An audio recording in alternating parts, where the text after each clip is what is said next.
হঠাৎ করেই পাকিস্তানের গণমাধ্যমের খবর, পাকিস্তানের সাবেক ক্রিকেটার মোহাম্মদ ইউসুফ বাংলাদেশের ব্যাটিং কোচ হিসেবে যোগ দিতে যাচ্ছেন। অ্যাপেক্স স্পোর্টস নামের এই স্পোর্টস চ্যানেলের প্রকাশিত ভিডিওতে বাংলাদেশের ভিসাও ইতিমধ্যেই হয়ে গেছে ইউসুফের, এমন দাবিও জানানো হয়। স্বাভাবিকভাবেই এমন খবরে অবাক হওয়ার কথা যে কারোরই। বর্তমানে বাংলাদেশ দলের ব্যাটিং কোচ হিসেবে কাজ করছেন মোহাম্মদ আশরাফুল। তার জায়গায় মোহাম্মদ ইউসুফের অন্তর্ভুক্তি অবাক করার মতোই খবর, কিন্তু এখনো এমন খবরের কোনো ভিত্তি নেই। বিসিবির ক্রিকেট অপারেশনসের সঙ্গে যোগাযোগ করে জানা গেছে এ ব্যাপারে তারা এখনো কিছুই জানে না। ইউসুফের সঙ্গে যোগাযোগ করেছে বিসিবি, এমন খবরও উড়িয়ে দেওয়া হয়েছে বিসিবির ক্রিকেট অপারেশনসের পক্ষ থেকে। এরপর ক্রিক ফ্রেন্সি সরাসরি যোগাযোগ করে মোহাম্মদ ইউসুফের সাথেই। তিনিও জানালেন বিসিবির পক্ষ থেকে ব্যাটিং কোচ হওয়ার জন্য তার সঙ্গে যোগাযোগ করেনি কেউ।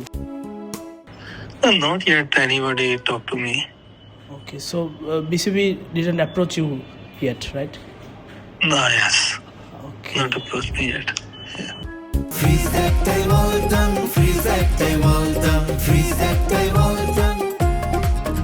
এরপরই ক্রিক ফ্রেন্সের পক্ষ থেকে ইউসুফের কাছে জানতে চাওয়া হয় বাংলাদেশের ব্যাটিং কোচ হওয়ার প্রস্তাব দিলে তিনি কাজ করতে রাজি কিনা। কোনো রাগঢাক না রেখেই পাকিস্তানের সাবেক এই ক্রিকেটার জানালেন বিসিবি যোগাযোগ করলে বাংলাদেশের ব্যাটিং কোচ হতে তার কোনো সমস্যা নেই। Yeah, I will. No problem. Okay, so if BCB approach you, you gonna join as a batting coach, right? Yeah, no problem. Okay.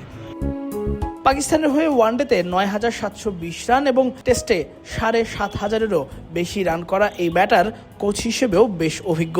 Pakistan জাতীয় দলের ব্যাটিং কোচ হিসেবে কাজ করেছেন, দেশটির অনূর্ধ্ব ১৯ দলের হেড কোচ ছিলেন, কাজ করেছেন ন্যাশনাল হাই পারফরমেন্স সেন্টার পাকিস্তানেও। নির্বাচক হিসেবেও কাজ করা এই কিংবদন্তি পরে এই পদ ছেড়ে দেন শুধু কোচিংয়ে মনোযোগ দিতে। এখন দেখার বিষয় গুঞ্জন কতটুকু সত্য হয়। তাসফিক পলক, ক্রিক ফ্রেন্সি।